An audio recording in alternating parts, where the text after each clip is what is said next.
Let me just say this.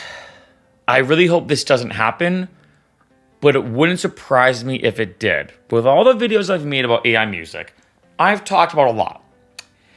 I've talked about techniques, how-tos, the financial aspect of AI music and releasing AI music, the philosophical implications, also what's going on as news updates. I just posted a video yesterday about different news stories, one of them being the fact that 70% of mostly AI-generated music that's on platforms, there are bots listening to most of those streams and all this kind of stuff. There's a lot of news and a lot of stuff happening in the AI music world. And this right now, in this video, I want to talk about something that I hope doesn't happen. And I hope I'm not giving, let's say, Spotify any ideas. But I can see this being a very plausible thing. And that is Spotify, Apple Music, maybe YouTube Music, definitely not Deezer, which I'll explain why a little bit throughout this video. But for some of the big platforms, I think Apple Music and Spotify, what stops them from making their own AI music? What stops them? This is something with AI music that has been a little bit on my radar and a big worry for me, because the way it works right now, I'm going to dumb things down the most simple way to the point where it's almost captain obvious, but I have to start off here. The way it works for Spotify is they have ads on some of their songs or, between songs, if let's say you don't have Spotify Premium, and Spotify makes money from people buying Spotify Premium. So that's how Spotify makes money. To word it super simply, ads, Spotify Premium, maybe a couple other ways, but let's just word it like that to make things simple. And then what happens is Spotify takes a cut from ad revenue, Spotify Premium fees, etc., and pays out artists any single time they get streams. On average, Spotify pays musicians about a third of a cent per stream. So for every 3 streams or 3 listens, you get a cent. Not that much, as you all know, streaming does not pay that much at all. But here's the thing. Spotify loses money by paying musicians. It's kind of part of the game. And where things get kind of tricky, where things kind of worry me is, okay, Drake is always going to be Drake. Skrillex, always going to be Skrillex. Lady Gaga, always going to be Lady Gaga. The list goes on and on for these major big artists. But what stops Spotify from going to Suno, going to Udio, creating their own AI music, and releasing it on their platform? And the answer is not much. And that is a bit of a worry for me. I got to be honest right away in the beginning of this video, because if you keep things in-house, you do save a lot of money. You save a lot of money because if Spotify, let's say, created Joe Schmo, my classic cliche example, an artist called Joe Schmo. They promoted Joe Schmo through all their algorithmic playlists. They really kind of pushed Joe Schmo because, hey, it's created by Spotify, so they can do whatever they want. And Joe Schmo got millions upon millions of streams. Spotify wouldn't have to pay anybody. They'd not have to pay anybody. And although, are they making money per se from those views and streams? Not necessarily in a sense, but because they don't have to pay anybody, they are. They're walking away with more money in their pocket. And this is something that has worried me. Now, take a YouTube. Who knows? This video is very pure speculation, bit of a Black Mirror style thinking, but take YouTube. In case you didn't know, a lot of people don't know this actually. YouTubers, like myself, as you're watching this video, I make money as a YouTuber, right? I've been doing this full time for about 10 years now. YouTube takes roughly about 45%. So I make 55%, YouTube makes 45%. In the sense that, let's say videos play on my video, ads play on my videos, I will make, like say $100 gets made, I'll make $55 from that, YouTube gets 45. So basically it's almost like a 50-50 split. $50 here, $50 there.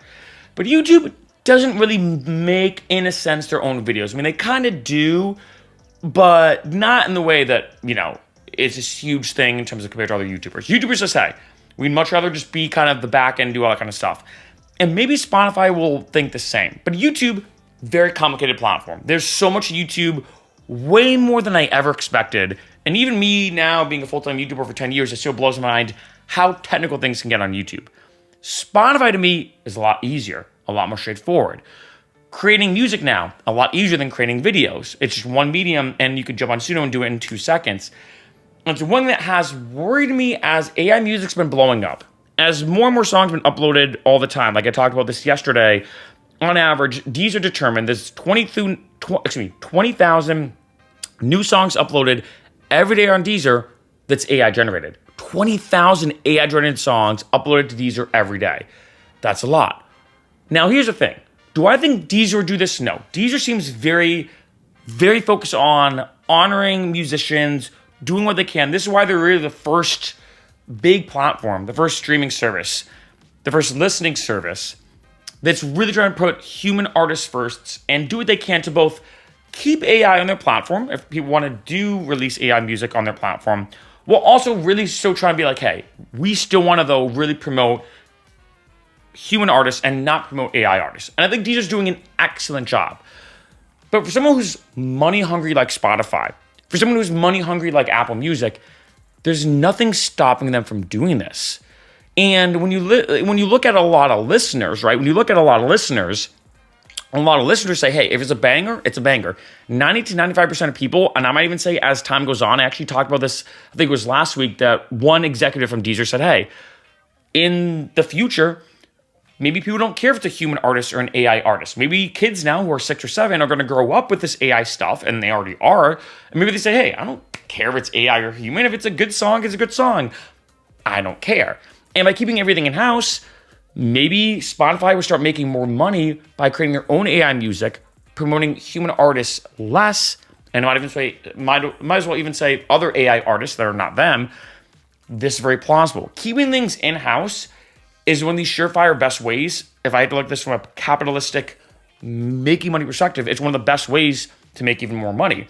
Look what's happening in the rideshare world. In case you didn't know, you have Lyft and Uber. You probably know what Lyft and Uber is, ride sharing.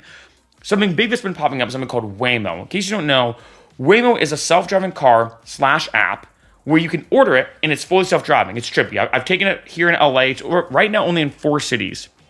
It's in Los Angeles, San Francisco, Phoenix, and in Austin. And I believe actually it just got released in Atlanta. So technically 5. I'm going to say 5 cities now.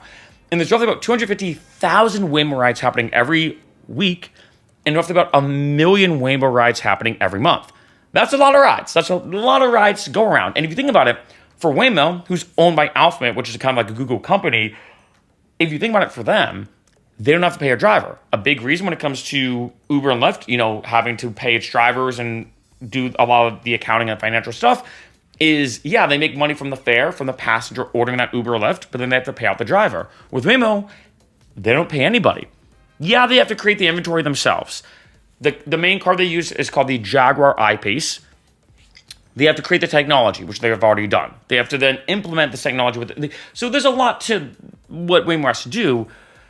But now that it has its fleet, like say here in LA, there are Waymos everywhere. If you live in LA, you know exactly what I'm talking about. If you live in San Fran, you know exactly what I'm talking about. You see Waymos all the time now. And at first it was trippy, now it's not that big of a deal. And if you think about it, Waymo doesn't have to pay anybody. They don't have to shell out money to a human driver. Yeah, they have a team, they have staff, but they don't have to shell out money the way Uber and Lyft does. And I do wonder if this is something that could happen with Spotify. Yes, Spotify has a team. They have to pay their staff that does the behind-the-scenes stuff and the back-end stuff. But there's nothing that really stops Spotify or Apple Music from using these AI music generators, or even making one on their own, depending on how they do it, and just going down that route and being like, hey, and I'm making numbers up. Like say in a given day, I actually don't know how many streams there are in a given day on Spotify. I probably should have Googled that before this video. I'm making numbers up. Let's say there's 100 million streams happening every day on Spotify. I'm making that up. Probably way less than that. Let's say 10 million. Okay, 10 million streams every day on Spotify, just to make numbers very easy. Well, right now, Spotify has to pay almost, or let me say this now, pretty much 100% of those streams in some way, in shape, and form. So Spotify has to pay money for those streams happening.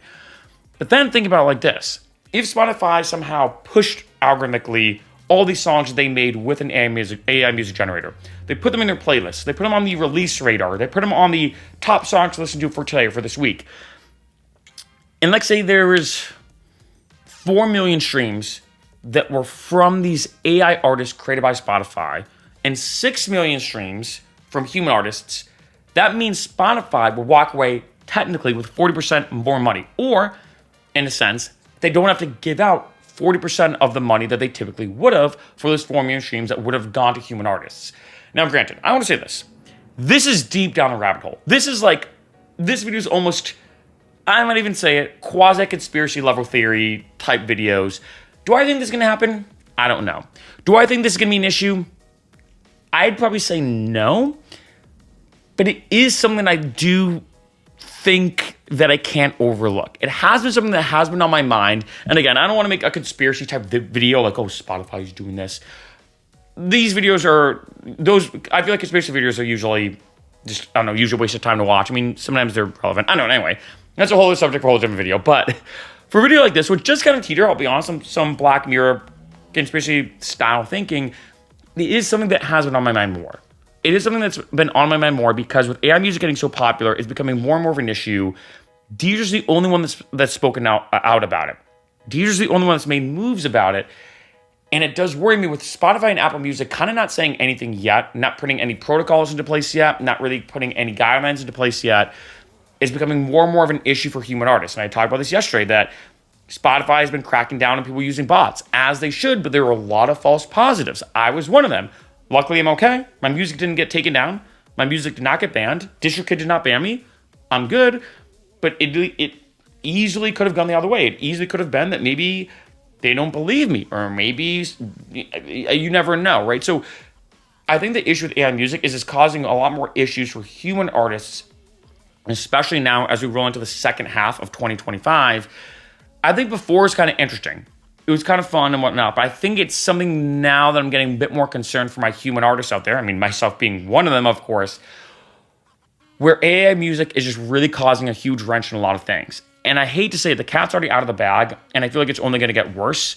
I do think there might be some protocols being put into place as time goes on. But again, this is just one situation that I'm talking about that could affect a lot of human artists.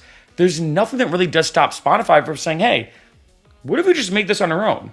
People just want to listen to EDM.